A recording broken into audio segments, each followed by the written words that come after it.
Welcome everyone, I am Clormo and today I bring you Smart Tempo, the complete guide. This is my attempt at condensing the smaller videos that I have on my channel and all those videos that are out there on YouTube about Smart Tempo. This is kind of what I promised in my previous video about update 10.4.2. I think the concept can be explained in one video, so I'll try to make it as quick as I can. But keep in mind there's a lot of nuances with Smart Tempo, so it will take me as long as it takes. Also, unless I say it specifically, everything that I'm going to cover here will be applicable to recorded or imported audio material. Another quick note that I want to make, especially for those that have experience with Smart Tempo and maybe thinking, why are you doing another Smart Tempo video? I'm going to have timestamps in the description. Trust me, there's going to be something for everybody, so check the description, jump to wherever you need to do. Thank you very much about that. So without further ado, let's just start. And I have here some regions. They're going to come into play into what we want to say or what I want to explain about Smart Tempo real soon in a few minutes. First thing I want to do though is answer what is Smart Tempo. And Smart Tempo is just a tempo analysis tool that was introduced on version Logic 10.4, was refined not long ago in version 10.4.2. Lets you do two things in summary. You can record without the metronome or import audio, and Logic can adapt the project tempo to match that material. That's one thing. The other thing you can do is leave the project tempo as is, and then you can flex this audio material, including MIDI, to match that project tempo. So that's pretty simple, and that's what is Smart Tempo. The four main parts that complete the whole Smart Tempo engine, as I would like to refer to it, are shown right now on the screen. The first one is the tempo track, which shows you, which is up here, which shows you the tempo variances of the region you have analyzed through Smart Tempo, which in this case it's this guy only, this feelings track, which comes, by the way, from the MMC and Darrell sample and loops pack. So shout out to those guys. Back to the DJ Pain 1 Unfinished Fridays days. I haven't been there in a while, but I still dig you guys. So that's the first thing. The other thing that we have here is a Project Tempo pop-up menu, which lets you choose the analysis mode and flex and follow settings, which are inside here. And I'll get back to this later on. Then the flex and follow settings for the region and its parameters are set here. So right now, this guy here, this is the first track, it's set on that. This one, it's off on the second track. It will come into play in a minute. And also we have the Smart Tempo editor, which is shown down below, and it includes all this other information about the region that has been analyzed, and I will get to that a little bit later on in this video. So again, to use Smart Tempo, you have to select the analysis mode up here for either keep, adapt, or auto, as well as the flex and follow setting. Both play together, so also keep that in mind. It's really the most important part that makes the engine work as it should. Smart Tempo, once you analyze, right, and keep those two things wherever you need them, it will analyze the region and it will place beat markers, which are shown down here in the editor. And from there, you can further tweak the results of the analysis to match in either of the ways that I have described prior, whether the tempo matches the region or the region matches the tempo. That's all there is, not super complicated. Those beat markers, as seen here in the editor, right, have their own options. I'll get to those also in a couple minutes. You can also use MIDI information. As I said in the beginning, but those always follow the project tempo, so you really cannot do this flex on follow. You won't have that setting available to you for MIDI information. However, you can play MIDI and then have the project tempo up here adapt to your performance. And that's only possible if you don't have the metronome active, or if you don't have any other tempo reference, where I get to that also in a second. So let's talk a bit about tempo modes. I'm gonna go up here again to show them. Keep is self-explanatory. The project tempo is kept at all times, and if your flex and follow is set to off, right here, if I like in the second track, if that's set to off and you have keep, then the regions will not adapt to the project tempo, i.e., in other words, Logic will behave as always. Adapt is where the magic begins to happen. So the project tempo will match the tempo of the audio regions. When you move or copy regions, you also move the information about that analysis, which is shown on the tempo track. Like this region is 106 bits per minute. There's no tempo variations on it, so I only see that. But if I had variations in the tempo, I would see them here. And then adapt will help my project tempo adapt. This is why my current project tempo on this example is 106, because when I brought this file, I had the adapt mode, and the project tempo adapted to the region and made the analysis that is shown in the editor. Then you also have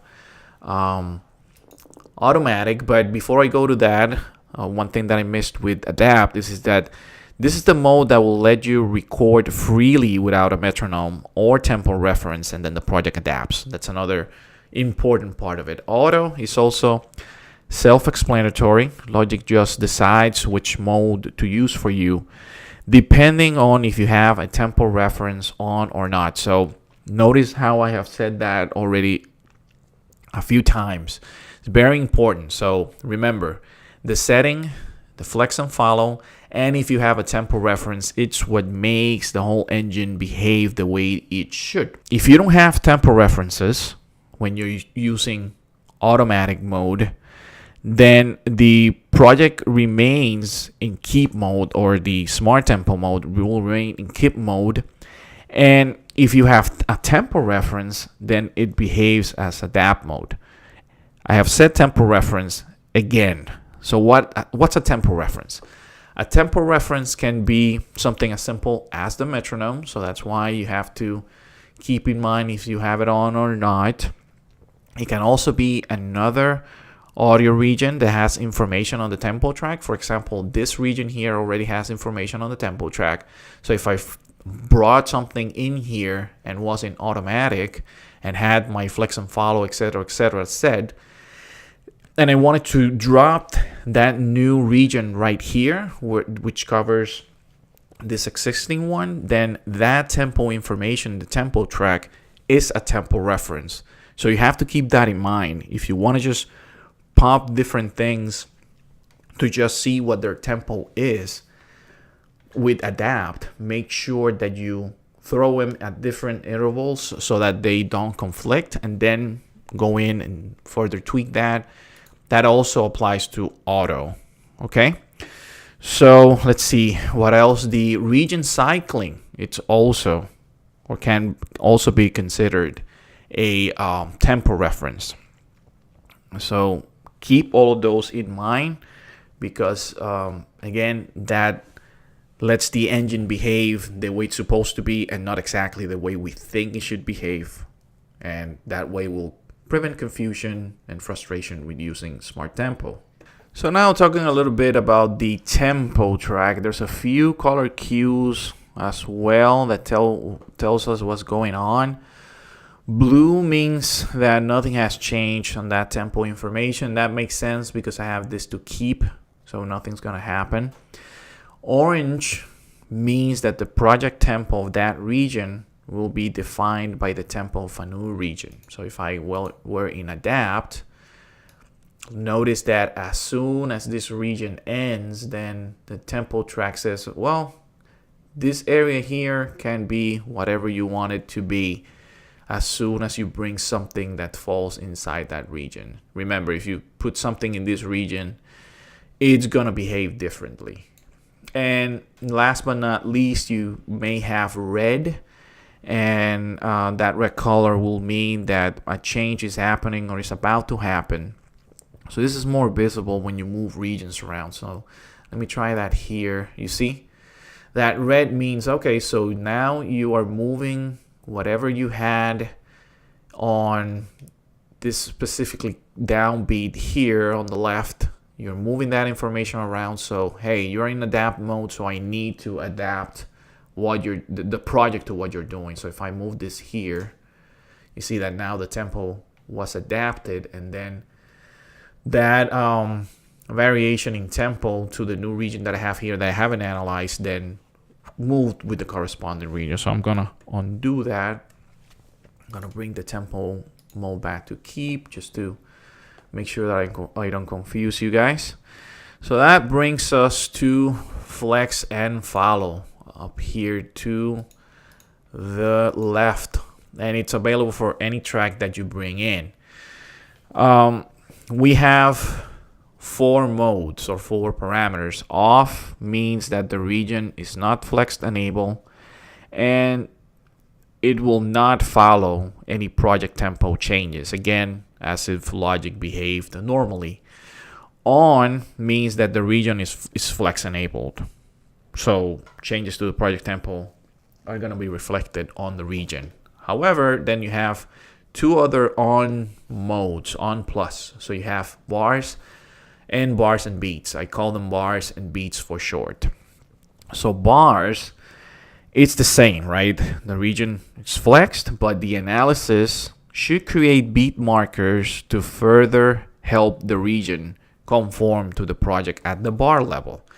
And then beats for short, it's the same as bars, but then it will help the analysis go to the beat level. So this takes the analysis to that level, meaning you will have the tempo analyzed at every beat, and that's what I have in this track. See that that's the mode, and if we go to the tempo editor, it shows me that I have all these little markers at every beat, and now I have complete control of that file, and I can move things around and tweak further to make sure that my tempo analysis is correct. Because in real life, the tempo of a real recording, right, will not stay straight. There will be variations because we are all human.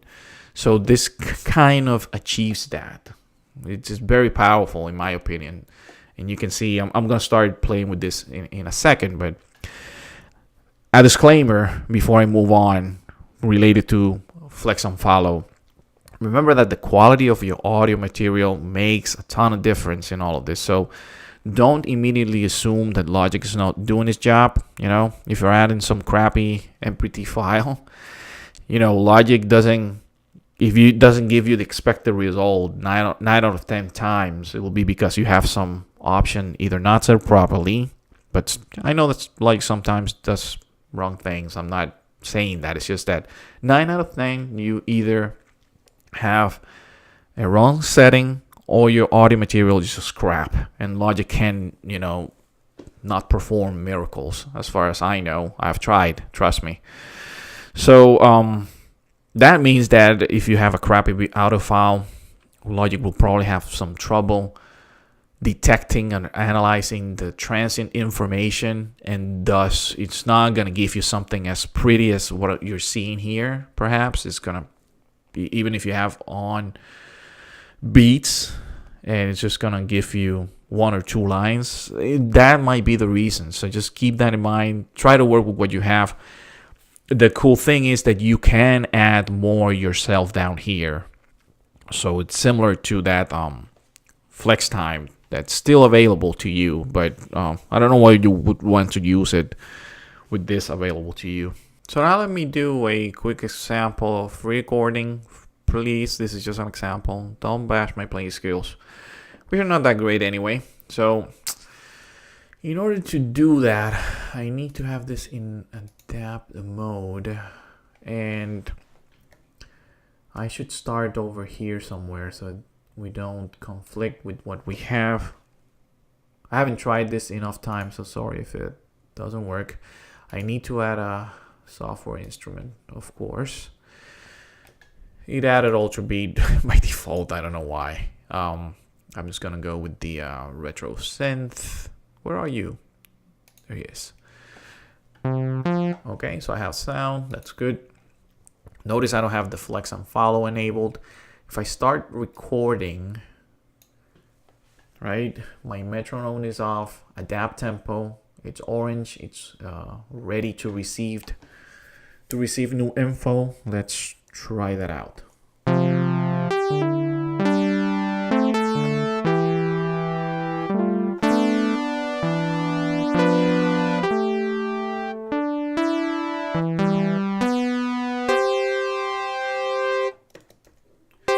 Oh, sorry. That's not what I wanted. Notice, right? Let me zoom into this guy. Only. So what do we have here? I had the metronome off and cycling off, like I said, and my tempo mode adapted. And now the project tempo has adapted to that crap that I played. And that's shown in the tempo track. Notice how I was kind of consistently at about 130 something. I think that from this point on, then I kind of went a little bit faster and lost that. But anyway, the tempo track shows all that appropriate information. And then there's some smart tempo analysis, as you can see down here. And I have markers, right? And I can do kind of the same thing, just to set down beats and beats. But then I don't have any of the other options for flex and follow that these other tracks have. Like if I go here, you see that quickly the flex and follow comes up. That's the only thing. And again, that's why, because the MIDI is always going to adapt to your project tempo, no matter what you do. So the project tempo is still at 106 at some point, right? If I move here, you see that it changed because this region was set to adapt, and etc., as I just done. After you're done recording, though, I'm going to turn my cycling on for this region. You can then open the metronome or make the metronome active, and you can check how closely that analysis will match when you played. Well, I can't really hear it.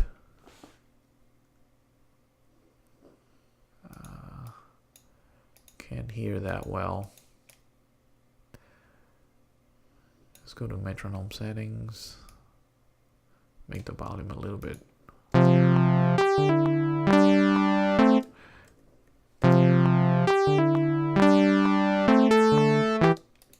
Still can't hear it that well. I'm surprised.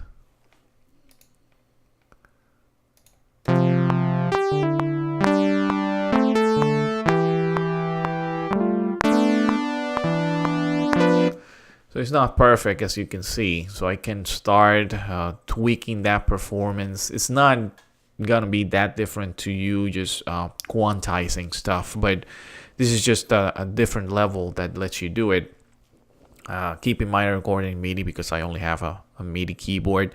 But if I had a real one and recorded audio, then this would make a little bit more sense. So you would be able to see better what I mean. But I think this illustrates the example pretty well.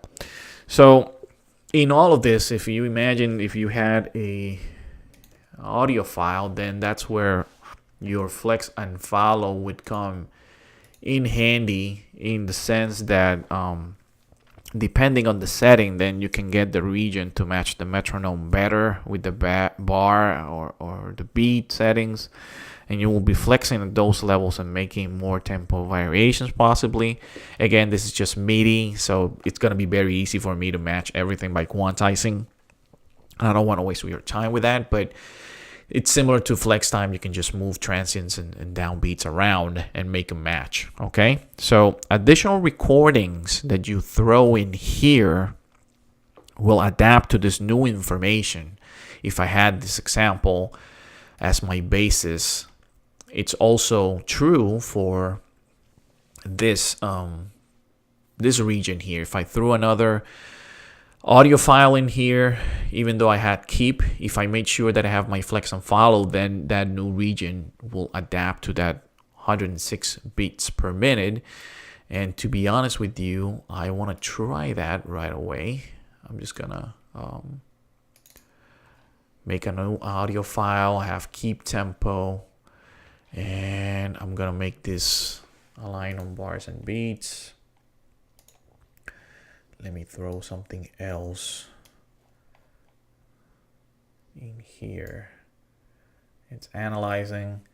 Its real tempo is 106 beats per minute, but notice how the region itself, what's aligned to the bars and beats, two bars, which was the length of the original recording, and since I already was carrying that 106 beats per minute, it's perfectly matched to that. Let's give it just a quick try here.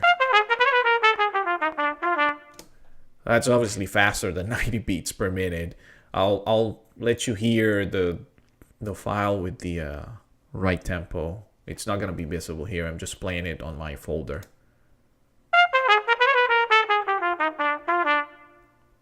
So that's 90.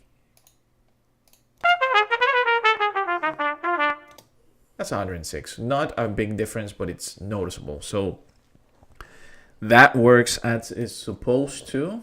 And yeah, that's additional recordings. In this case, something being imported, how it behaves with what you already have. So what if you have an existing project, an old recording file or stems or that thing?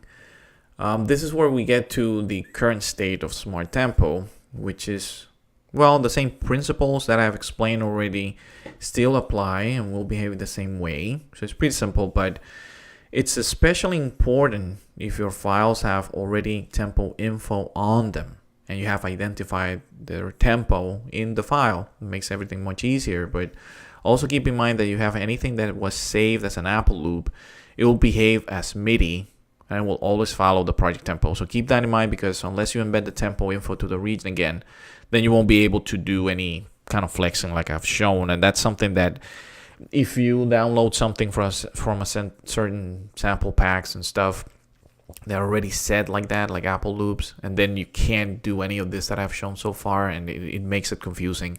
You'll notice if it's an Apple loop, right? Because it will have that loop symbol on it. Now, on the tempo editor, we can kind of bypass the key project tempo mode that I have here by making the region tempo determine the project tempo directly. And we do this in various ways. What I'm going to do is I already analyzed this file, right, which has 90 bits per minute, but I'm going to do it with this guy right here that I haven't analyzed. So I am going to keep the tempo, right, so nothing happens. I'm going to analyze it. Boom, it's also 90. Nothing changed.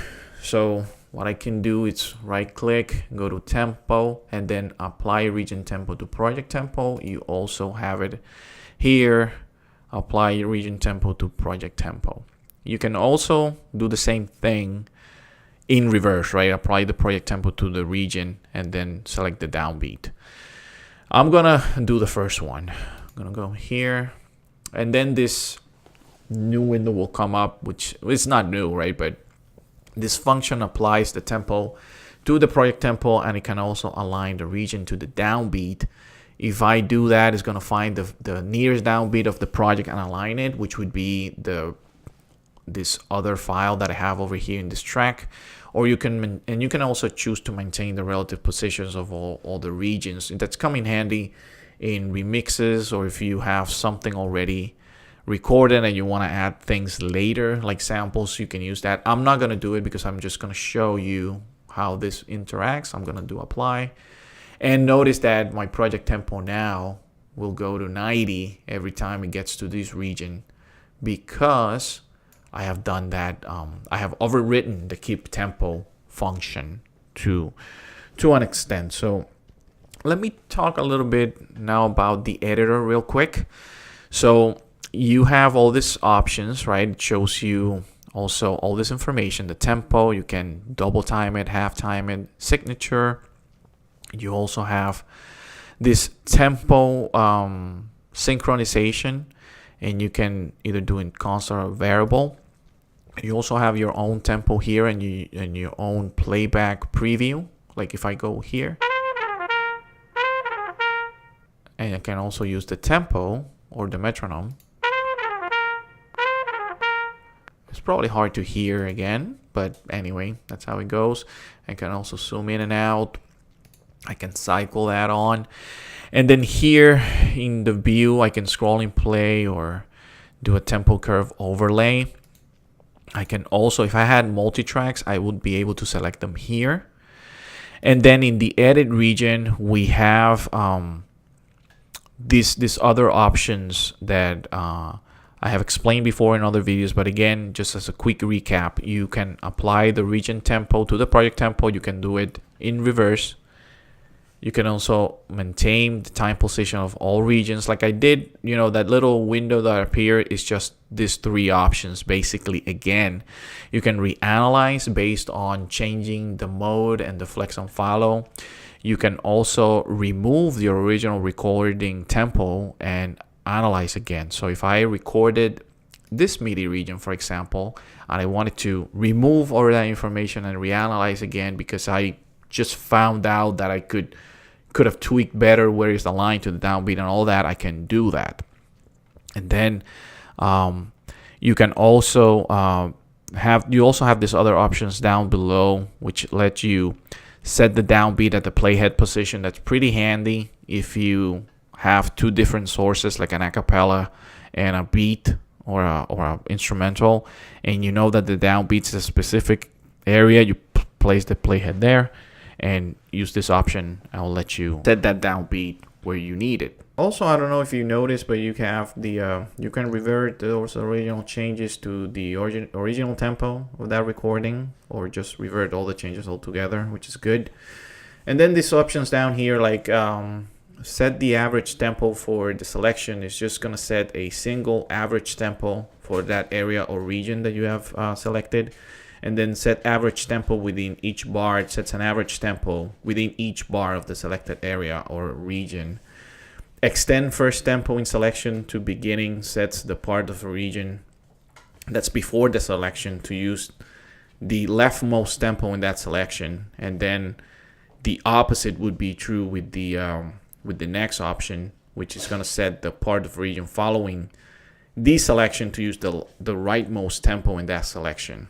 Okay, so that's pretty much about it about the tempo editor. So lastly, let me recap what happens when we bring multiple stems into the equation. So I'm gonna go bring something. I'm gonna do this adapt. I'm gonna put this here. Gonna line there. I'm not gonna bring everything from this guy. Just gonna bring enough. Okay.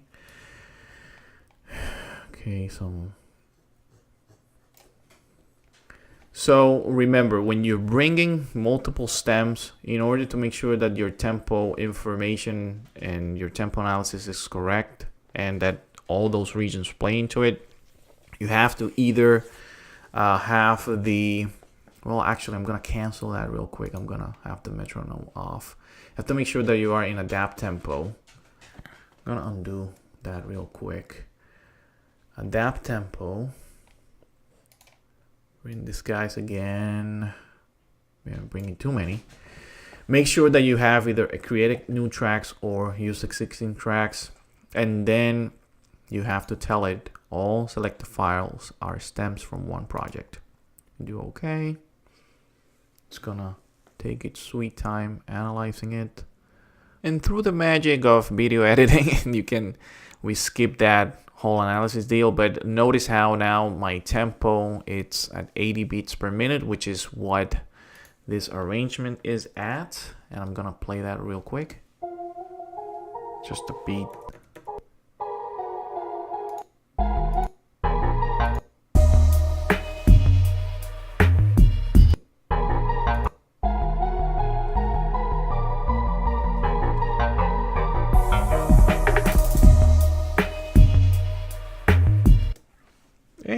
have it. So another neat thing that they put in 10.4.2 in regards to stems, I'm gonna bring the editor again. It's that you, as I said earlier, you can see the full list of stems or tracks that are contributed to that tempo analysis, right? Because you selected the checkbox to say that all of those regions were part of the same project.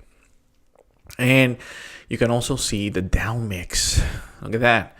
So that down mix, that multi-track setting, it's also present here in the project. And it's called multi-track set 1. And you can see it there. You can see everything that it's contributing. And the only thing that I understand, or I think it's most important about this, is that you can also set what other tracks contribute, or you can take them, you can add more. So all you do, you go to tempo, edit smart tempo multi-track set, and you have this column here with the check mark to indicate if a particular track is contributing to that analysis. And if you take any off of there, you can reanalyze that, and nothing's gonna happen in what I'm doing because everything is at 80 beats per minute and it's pretty well in sync. But this is especially good for things that you may have that are older, that may have just different tempos on them, right? And keep in mind that using that option, that checkbox, that all of those are part of the same set or same project, then it's gonna embed that 80 beats per minute into every track. But keep, you can always look at every independent track and its analysis, and you can also do these edits at the beat and bar level, and everything else that I've said before also applies. Like I can adapt tempo, come in here and change the region tempo, etc, etc, etc. So that's pretty neat. And now just some additional options. I'm gonna go here into smart tempo project settings. These two things I already explained as we were going through, but these options that are specific to the multi-track set, it was new, and I just want to explain that real quick before finishing the video. You can decide what the resolution of your exported tempo is for that multi-track set. So it's either smoothed, which is just exports a tempo that smooths out any jumps in tempo from beat to beat, or beats, which is just going to ignore all that. It's just going to export the tempo information at each beat without any smoothing. So if there's any jumps in tempo, you're going to see that reflected in your tempo track as well, which is, I think this shows you how simple but powerful this tool really is, and I really like it.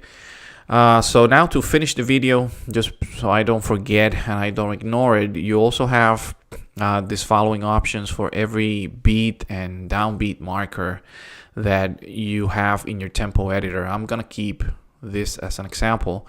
If you have something like this, which is a downbeat, you are missing one option, which is the top one, is setting that to a downbeat. And I can press that and now see how that became the downbeat, and everything else that was analyzed for those transients and downbeats and beats change accordingly. I'm gonna undo that. Also, if you're dealing just with beats and with downbeats too, you can move markers around. Like I can do that, and not only that particular marker move, nothing scaled with it, similar to what you can do in flex time. If I undo that, you can also scale the selection. So if I go left, things on the left will compress. To the right, they will kind of stretch. If I go the other way, it's also true. I'll undo. You can also scale left and move right.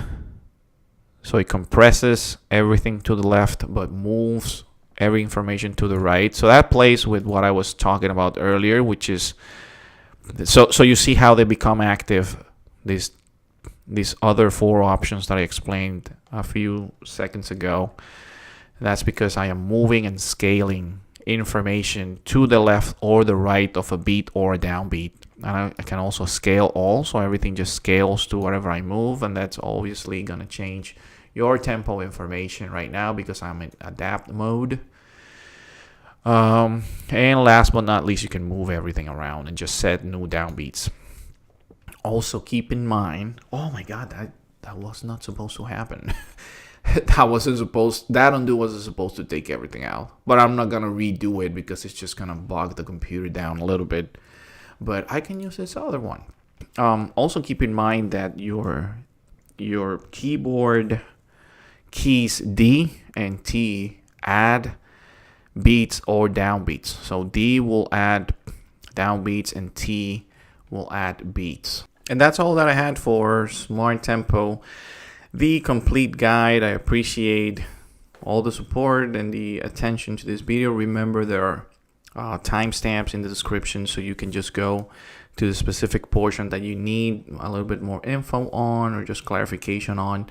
You are not obligated to watch the whole video, though that obviously helps me if you take the time to watch it in full and maybe brush up a thing or two that you may have seen different videos just talking too much maybe, and I include myself in that pool, right? And I just wanted to make sure that I condense Smart Tempo and make sure that you didn't get confused or had any fear about using it. I think it's simple to use as long as you keep in mind that the important settings of the adapt mode or the tempo, Smart Tempo mode, and the flex and follow and your reference track work together. So depending on how you set them up, it's the result that you're going to have. As long as you have that in mind, you will get what you need. So if you do something, if Logic does something unintended or unexpected, just circle back to those, and 9 out of 10 times that's going to be the solution. Okay, so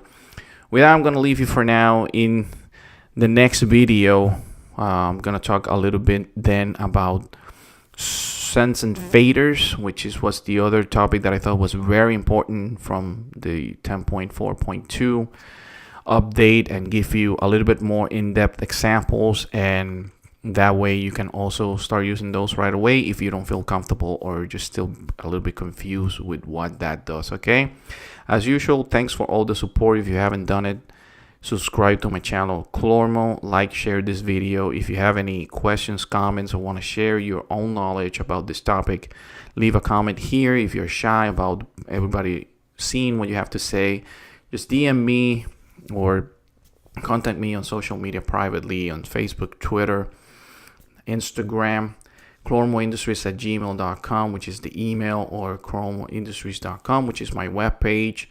I thank you very much again for all of the support in route to 1,000 subscribers. I can't thank you enough. I'll see you in the next one. Peace out, people.